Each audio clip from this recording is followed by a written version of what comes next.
Good morning, it's Jeffrey Cohen. It's Friday, June 3rd. The markets are off and running. It's still pre-market, but there's a lot of activity going on, number one. Number two, we see a lot of things in the market that we want to share with you today. We've got debt.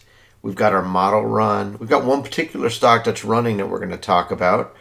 And just going to share, we may even share some output from the model run, just so you see kind of what's going on. Our Chicago Quantum Net Score model yesterday was up tremendously. And so the question is, how do you protect it in a down day? Because this morning, it's entirely down pre-market. And so how do you manage that? And I looked at some of our potential runners. I have a little bit of an update on that. So let's just get started. We're going to share some news. So what do you see on your main screen? This is the FINRA Morningstar bond update from yesterday. And what you'll see is total shares traded were 9,000. This is on corporate bonds. And roughly speaking, 1-to-1 up to down. That's great. But on the highs to lows, you still see a pretty big, looks like about 8 lows for every new high. So the floor is still dropping out of companies. And in our opinion, it's because the real economy is still showing signs of stress through higher interest rates, trade deficit, what we think will be job softness for people as companies have to cut costs in order to cover some of the inflation. And so take a look. In regular investment grade bonds, these are bonds with a basically a good credit rating, 16 new highs, 232 new lows. That's looks like it's about 15-to-1.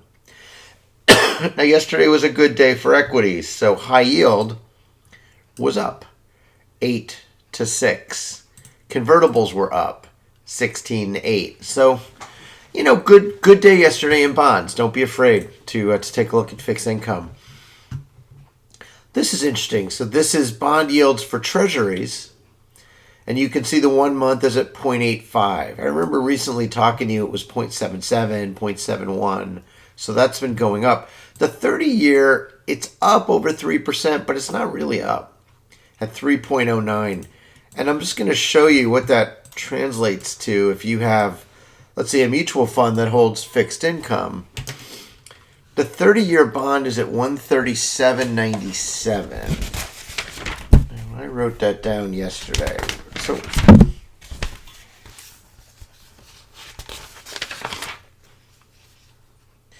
yeah, 139 yesterday. So the 30-year bond has a lot of softness. 139.19, 137. So what I'd say is that any money that you have in long duration, so maturities that are out 10 years, 20 years, 30 years, those bonds are suffering.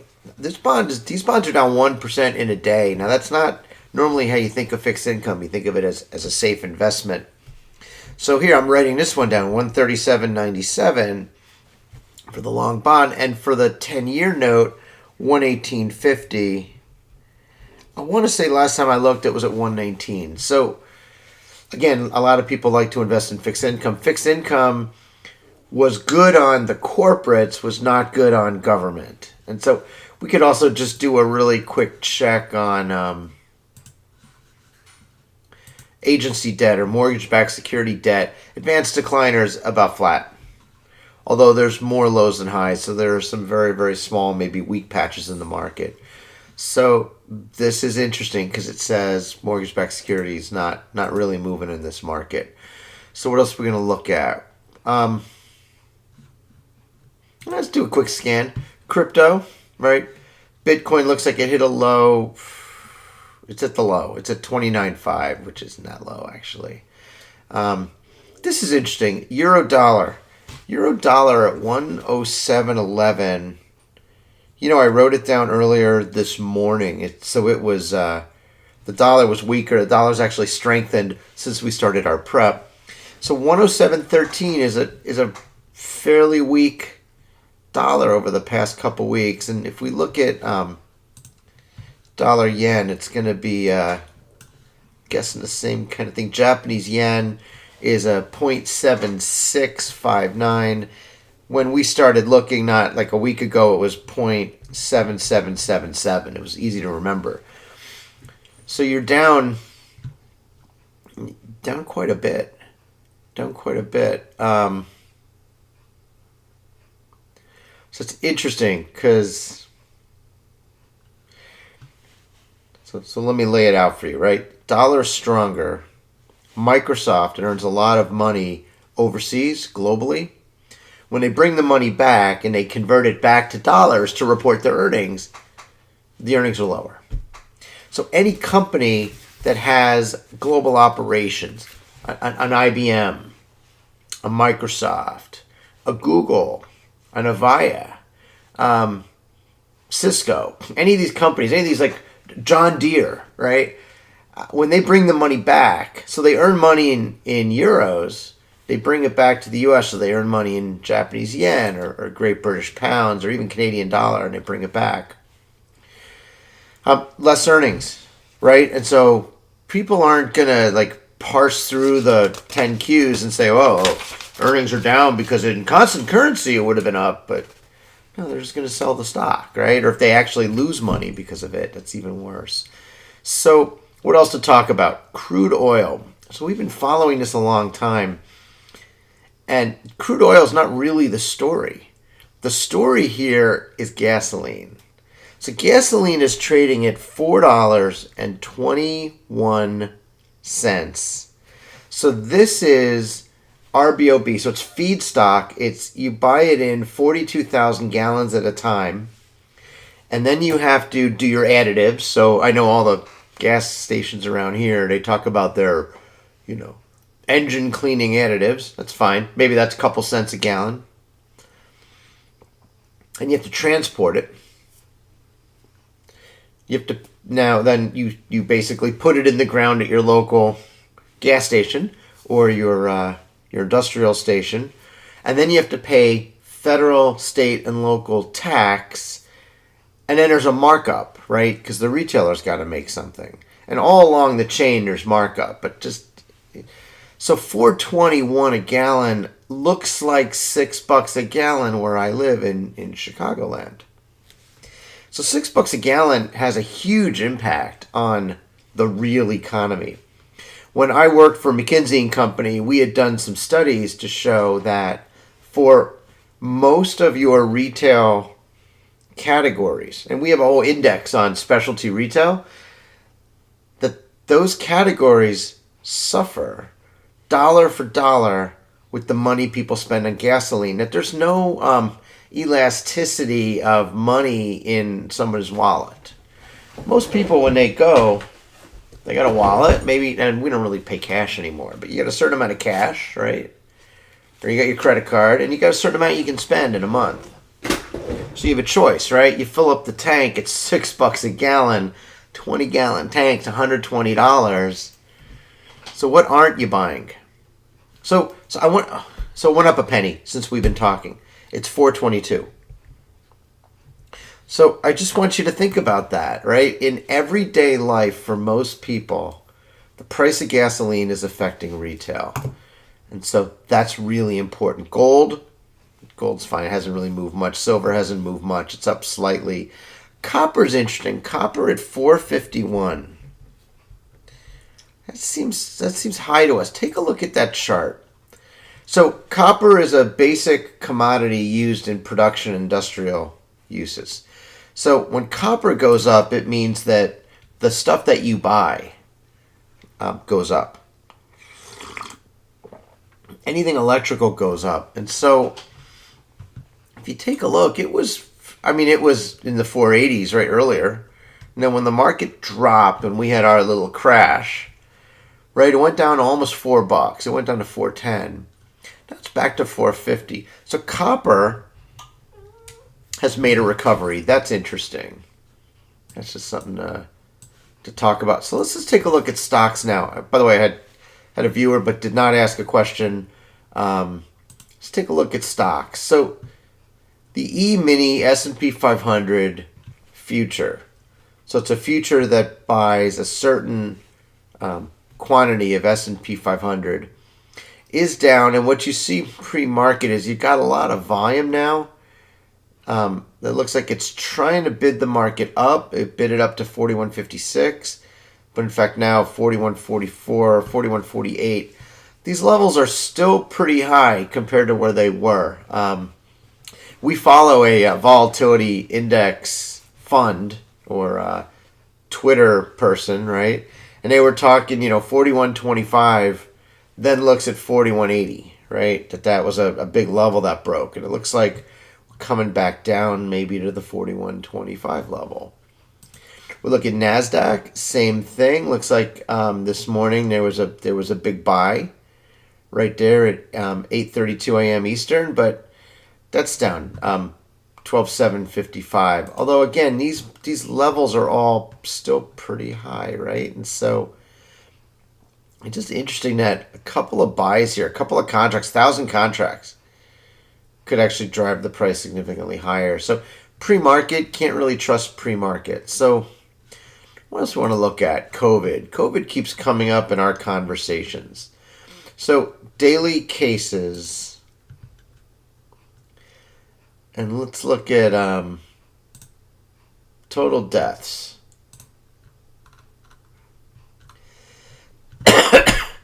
So deaths is still rising. Cases looks like it's cases are still rising. Let's see what we got here. So we'll show the last big upswing. We're not really that high right now. New cases at 139,000. Okay. So COVID's still out there. Not a big factor.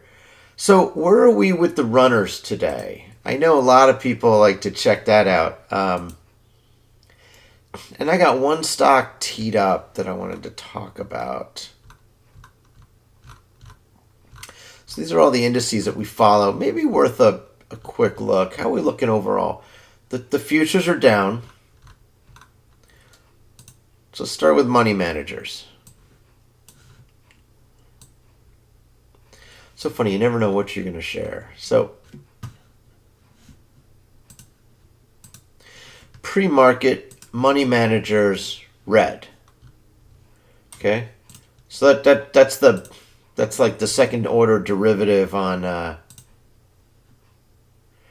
things. Specialty retail, pretty dramatically red. Believe it or not, sporting goods are up this morning, but not retail. Those gas prices are pretty scary. Pre-market for physical miners are down, including our favorite steel company, Cleveland-Cliffs, and Bitcoin. Pretty much with the exception of a Singaporean Equonex, which is a restructuring Singaporean Bitcoin operator. Everyone else is down. How we doing on cannabis? Everyone loves cannabis, right? Not great. A couple up, couple down, little mixed. Cannabis and tobacco. Tobacco is really a play on dividend stocks. So, wow, look at that. Semiconductors completely down. So, high beta, high exposure to the market, dropping like a rock here. So, this tells me that this is a real bet lower. So, Dow theory. We're rereading the book from 1931. It's pretty fun. But you can see railway, trucking, slightly higher pre-market. Most of these trucking companies don't trade. They're just too thin. But it's mixed on trucking. Here we go. Possible short squeeze. God, I love this part of the show, right? So MULN Automotive, wow, was actually it's a $1.31 pre-market, and I know that's on a lot of shares. So MULN is up. No one else is really up. No one else is really down. So maybe your short squeezers are sleeping. Maybe it's a little too early on a Friday. I don't think so though. Something's going on. So MULN's going to be the one that's in play. So if we take a look at MULN right now, it's at $1.31 pre-market. We're going to talk a little bit about MULN in this show. I got some thoughts on MULN for you. I got the 10Q up. Down stocks. So these are the stocks that our model says don't touch. And so you're kind of a lot of your movers and shakers. View is another one. It's down pre-market. We almost shorted this yesterday because it is such a interesting 10Q. When you hear me say interesting, you should read that as sarcasm. So MULN is up pre-market. Check. This is one we like. RVP, Retractable Technologies Inc. We like this stock. I don't know if I like it at that price, especially at 486 or even 463, but I like that company. And you know the government is paying them to increase capacity for syringes, safety syringes. That's interesting for us. Nothing else really going on. It's interesting, right? Because earlier this week, the squeezes were everything. I think I made a whole video on squeezes. And now the only thing really going is MULN. And let's take a quick look at MULN. I promised you I would do that. So the way I find things is I go to the Security and Exchange Commission website. And I look for Edgar search. And then I see MULN Automotive, Investor Toolkits on, and you see different filings. There's the 8Ks, 10Ks and 10Qs, proxies, and ownership disclosures. So an 8K is, hey, I've got some news, and I need to tell you about it right now, and I need to make sure everybody knows. It's a fair reporting, basically. The 10Q is great because the 10Q or 10K, quarterly, annual, has information that you really need to know. Prospectus, that's their ability to kind of issue shares, or maybe someone else, a third party, is going to sell shares. So the first thing I looked at was, I did a search on taxes. In an earlier call, I talked about how MULN was behind on their payroll taxes. And I talked to somebody about this, and they're like, what? They didn't pay their payroll taxes to California and to the IRS? What is that? That's like a scam where you're going to run off with the bag of money. You're not even paying payroll taxes, right? Because the employees need you to pay those taxes.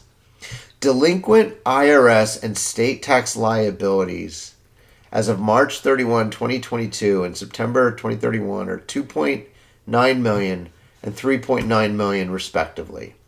These tax liabilities have priority liens over MTI assets due to non-payment of tax debt. So I just want you to think about that. If you invest in MULN Automotive, you're investing in a company that is delinquent on their taxes. Okay. That to us seems a little shaky. So actually, it seems a lot of shaky. And so here's the other one that just kind of struck me. Their total debt is $22 million. No. Yeah. Debt maturities, I'm sorry. Total debt is roughly $30 million. So they can't afford to pay $3 million in delinquent taxes. And you know those carry interest charges as well, right? I know they did a monthly payment plan, but it's so funny they do a monthly payment plan for delinquent taxes. So they owe $30 million. $24 million of it is in promissory notes. So what's a promissory note? We enter into promissory notes with third parties and company officers to support our operations. That's fine. Chicago Quantum borrows money from the president, me, the company officer, so I get it. But this isn't what that is. Promissory notes typically are for less than 3 years and carry interest rates from 0 to 28%. They're working with creditors to remediate the $3 million in promissory notes and $557.8 thousand in loan advances that are in default. So they're in default on their promissory notes and on their loans. So this is tricky. Just sharing with you that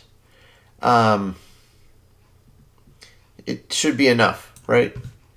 So, but MULN's up pre-market. And that is very surprising to us. Delinquent on their taxes, in default on their debt, with promissory notes with interest rates as high as 28%. And there it is, 5 million shares, $1.31. So the only way that this stock is going up is if what I'll call smart money or whatever, dumb money, right? Can't short it. MULN Automotive, you got to see this because it's like a movie. You got to watch the movie, right? MULN Automotive is short sale restricted. So what happens is NASDAQ, if too much action happened in a stock, if it fell too much, if it got a little crazy, right? They'll short sale restrict a stock. Now, thankfully that happens to one of our stocks, Corbis, because that thing probably would be like zero right now if it wasn't ever short sale restricted. Those are the days when it catches its breath, right? But in this case, that's what's happening with MULN, right? And so you can't really short it. So we're going to talk about why it might be short sale restricted, but the net of it is, so short volume. This is a shortable stocks. By the way, free account. Love the website. Thank you guys. 55% short volume yesterday, 60% the day before, 54% the day before that. And you see the volumes here. 239 million shares traded, 168 million shares traded, 61.5 million shares traded. This normally should be like a sleepier stock. It's been trading, let's say, in the 50 million range. And let's just see. There are shares available to short, but it's short sale restricted. And so I'm not sure you're allowed to or supposed to. What's interesting is there were 0 shares available to short at 8:30 Eastern this morning when it started to run, right? And so, I don't know, short sale restricted, delinquent on taxes, and default on their debt, and yet the stock is running. To me, that's just a naked bet on the stock going up. And so, it's not bad. I mean, it's a casino play, right? So for that. So I want to... I'm going to share with you one more thing. We're going to talk about some model stuff, some Chicago Quantum Net Score. So this is a run hot off the presses. We started it last night. Let's see what we see here. There's always some interesting insights here for you. Well, the first thing is ex-dividend. So we've been following the variance of the S&P 500 for a very long time. And I want you to note, right now it's 1.3 times 10 to the minus 4. It was almost always 10 to the minus 5. 8 or 9 times 10 to the minus 5. So what that means is variance is up probably 5 times for the S&P 500. So we've been doing a little bit of research, and it's actually up for all the 3 U.S. indices that we track. And so the other thing that's interesting is for a highly volatile index, but now the S&P 500 is one of your safest investments ever because it competes on an effective level on a risk-return basis with 2,200 stocks that are U.S. listed, U.S. domiciled or incorporated, profitable with positive cash flow from operations if you held them all evenly. And the S&P 500 does great compared to that. It's like the 4th best risk return when you compare it against all those stocks. And when you compare it against all the stocks held together, it's right there. So that's a good risk, right? Now, the S&P 500 is up because yesterday was a good day. It's up less than 1% before dividends. They paid 1.3% dividend last year, so you're looking at like a 2% return on the S&P 500 last year. I hope your 401ks are up 2%. Actual Russell returns, Russell 2000 ETF, is down almost 17%. We looked at that one. That one actually structurally underperforms the S&P 500. It's got more risk, less return than the S&P 500, just by a little though. And then the QQQ is the NASDAQ 100 Composite ETF, is down 5.3%, pays about a 1% dividend, a little less, so maybe you lost 4%, 4.5% on your NASDAQ. And so I put together, where are those charts? I have some charts for you. I'm going to show you the pictures. I actually did a write-up. No, I don't want to look at that. Just show me the pictures. Good. All right, so this is the Russell. This is the one I told you was a little bit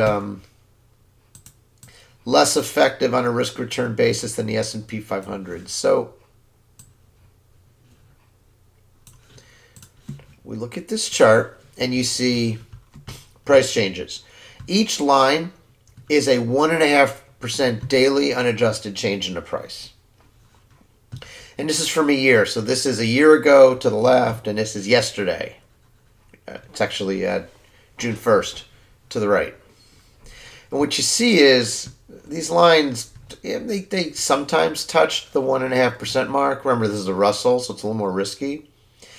But if you look, it hit, so you can think of these as standard deviations, although they're not standard deviations. They are lines drawn by the charting software.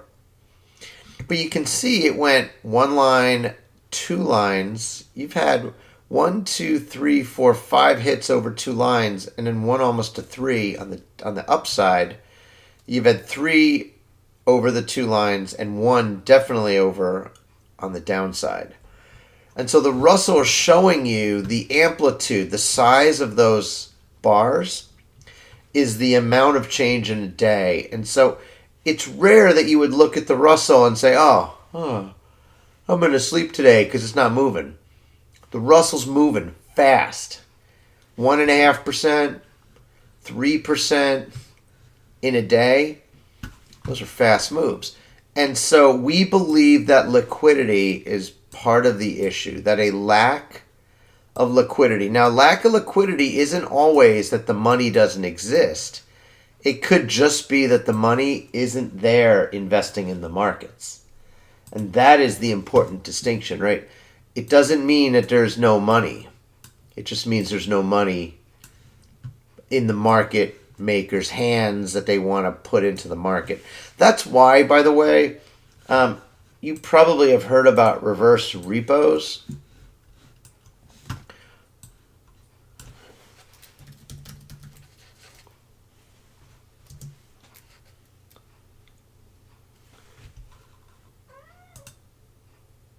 Here it is. So an overnight reverse repo is a place where banks and financial institutions in the United States can park their money overnight to earn 8 basis points. 0.08% interest overnight. That number is $2 trillion. That number hasn't been $2 trillion ever before. I mean, 400 billion was a lot. Right? In the crisis, the pandemic, 300 billion. So what happened is we've created all these excess reserves that can't even earn 0.1% interest overnight. Now let's be honest, if Goldman Sachs or Citadel or the Carlyle Group or BlackRock or Blackstone or Vanguard or Fidelity or Chicago Quantum wanted to borrow money from a bank, work a deal, pump that money into the market and put that money to work, you know we'd be paying the bank more than 8 basis points. But 1%, let's say. I'll give you 1%. I'm going to borrow the money. I'm going to put it in MULN Automotive, or I'm going to short MULN Automotive, right? But no one's doing that. What this shows you is $2 trillion is sitting on the sidelines with no earnings overnight. Okay, so in the history of mankind, that is crazy. Okay? So that's why things like this happen. The money's just not there, right? It's not working in the markets. So now we look at the QQQ, which is the NASDAQ, and these lines are 1.75% change per day unadjusted. And you can see lots of, for the first 6 months, it didn't break once, up or down. And now it seems like it's breaking almost every 5 days. Downside and upside looks pretty even. And you've got one break to the upside. It looks like you have two breaks to the upside for the two lines, so 3.5% change, and one to the down. And so this market is moving fast and crazy. And so it's not invest and go to sleep. If you're a trader, you've really got to watch. You don't know when you're going to have a 2-3% change in the market. Let's look at the S&P 500. Let's look at the rock, the risk return rock of the market. Each line is 1.25% change. Even the lines have a smaller percentage change because it moves less, right? It has a better risk return. And in this case, the breaks in one line, you had some last year. There were real changes in the market, right? Not a ton, but you had some. Let's say for the first 6 months, you had 2 breaks to the up. Looks like 1 break to the down. Look at the last month or two. Whew. Breaks to the upside. 1, 2, 3, 4. Two lines. Breaks to the downside. 2. Tons to the up. So even the S&P 500 is flying. And so, I mean, what this tells us is there's a liquidity problem in the markets. And so, I don't know. Who knows where it's going to go. So, you see MULN is starting to retrace. It's now at $1.29. It's up 6 cents, but on 5.5 million shares. So what I think is happening is people get up darn early in the morning and they're trading this. And they're scalping it for a few pennies and they're making money. And this is like a sandbox. It's like a middle school pickup basketball game. And so MULN Automotive can trade. That would be like me playing basketball with a bunch of middle schoolers, right? I'd probably score a lot of baskets, right? Because they're all really short and little, right? And so you trade pre-market because the big money's not there. You narrow your focus on what you're going to trade because you want to make sure that the price per transaction is reasonable. I showed this yesterday. I'm going to quickly show it again today. So Jeff, what do you mean pre-market is expensive to trade? So let's talk about that. Let me just demonstrate it. So we're going to log in. Oh, I can't today. I'm sorry. I got to do cleaning cookies, and it's complicated. Net, your spreads can be 5 or 10% pre-market.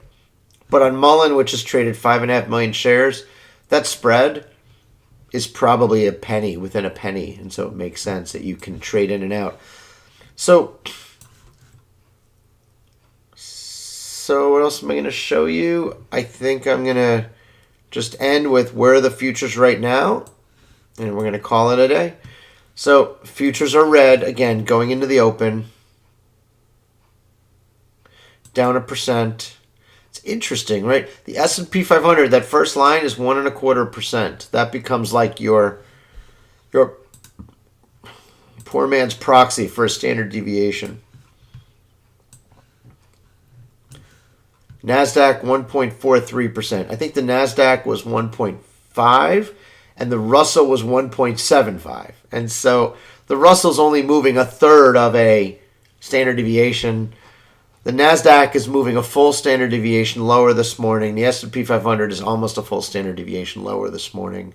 That's a big move. So I did write it down. So the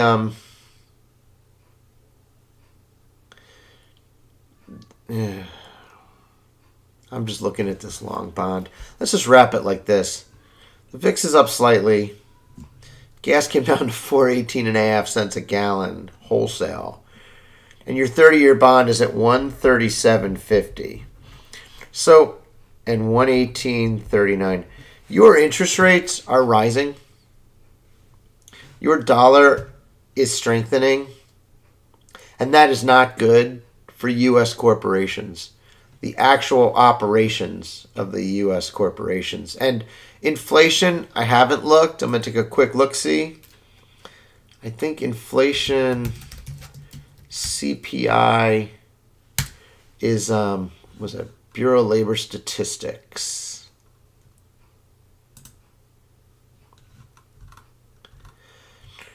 Last 12 months through April. See that energy, 30%. All items, 8.3%. Just think about every company you ever worked for. And now think that they've got to make 8.3% more sales. And think about the fact that they have fixed contracts. They have 5-year, 10-year supplier deals that may have a CPI in it, but probably don't. And so every company that you know has to sell 8.3% more revenue while they're having to make sure they don't pay 8.3% more in cost. So if employees have to drive, it's 30% more. Now that number has been 30% for like a year. So it's been going up 30% a year for more than 1 year. So it's 30% compounded. I mean, imagine if you had a stock, buck to $1.30 to $1.69 to 2.25 or whatever, right? That's a 30% compounded annual growth rate is tremendously high. And so it's bad for companies. You're going to see companies really suffer.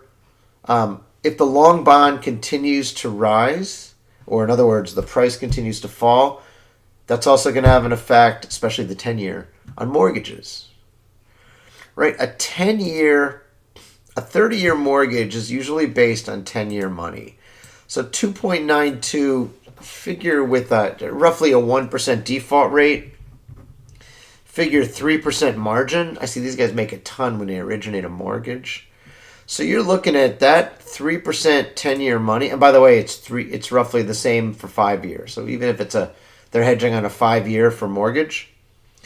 But let's go here. So it's 3% plus 1% for default risk is 4, plus 3% for markup is 7. You could be looking at up to a 7% mortgage. I know they talked about 5-6% mortgages. That's fine. You got a nice guy out there who's giving you 1 or 2% margin on your mortgage. But if you read the fine print, my guess is mortgages are going to be paying 7% in the not too distant future, especially if that 10-year goes to 3.5. So, and that's going to affect the Home Depots, the Lowe's. It's going to affect the labor, lumber, construction, housing sales, all that. So I do believe President Biden is going to talk to us later today, and he's going to share his wisdom and what he's doing to fix everything. So I will make sure that I am tuning in because I want to know what he and Vice President Harris have in store for us today. Thank you for watching. Appreciate it. You take care now. Bye-bye.